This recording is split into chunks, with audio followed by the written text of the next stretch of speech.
নমস্কার বন্ধুরা, লাইভ গোল বাংলা চ্যানেলে নতুন ভিডিওতে তোমাদের আবার স্বাগত জানাই। মহান পণ্ডিত চাণক্য একদিকে ছিলেন পণ্ডিত শিক্ষক, কিন্তু অপরদিকে তিনি বিরাট মাপের নীতিকারও ছিলেন। তিনি বলেছিলেন, কথা কম বলা ব্যক্তিরা জীবনে অনেক সুখ লাভ করতে পারেন, জীবনে অনেক দূর এগাতে পারেন। কিন্তু তিনি বলেন, তবুও কথা কম বলা মানুষদের কিছু বিপদের আশঙ্কা থেকেই থাকে। বন্ধুরা, আপনিও যদি কথা কম বলে থাকেন তাহলে ভিডিওটি আপনার জন্যই। চাণক্য বলেছিলেন, কোকিল ততক্ষণ কিছু বলে না যতক্ষণ না পর্যন্ত তার গলা দিয়ে মধুর সুর বের হচ্ছে। এর জন্য সবাই কোকিলের মধুর আওয়াজকে পছন্দ করে, কিন্তু কাক সর্বদা তার বাজে কণ্ঠের প্রয়োগ করে চিৎকার করতেই থাকে। এর জন্য সবাই আশেপাশে কাক থাকলে তাড়িয়ে দেয়।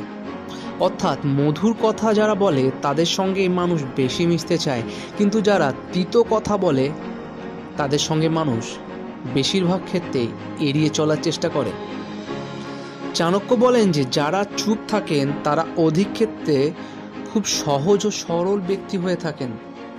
আজকের যুগে যারা সহজ ও সরল, তাদের পিছনে শত্রুতা করার লোকের অভাব হয় না। যেমন জঙ্গলের সোজা গাছটি আগে কাটা হয় ও আঁকাবাঁকা গাছটি কাটা হয় না। সরল সহল ব্যক্তিরা চুপ থাকার কারণে তাদের নিয়ে অনেকেই মজা করেন, তারা তাদের কিছু বলেনও না। ও চুপ থাকা ব্যক্তিরা নিজেদের প্রাপ্ত অধিকার থেকেও বঞ্চিত হন।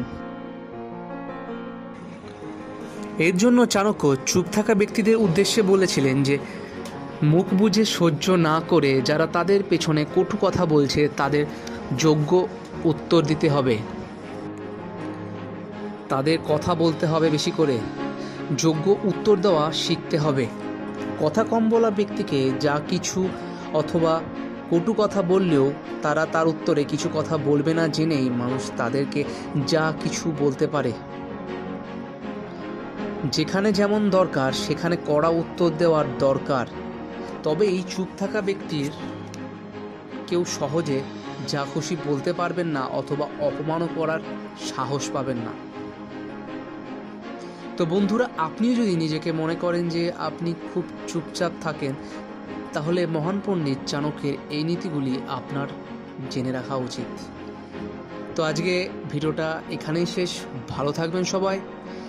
ভিডিওটি ভালো লাগলে লাইক করে দেবেন ও সাবস্ক্রাইব করে বেলটি ক্লিক করে রাখবেন পরবর্তীকালে সবার প্রথম ভিডিও পাওয়ার জন্য। ধন্যবাদ।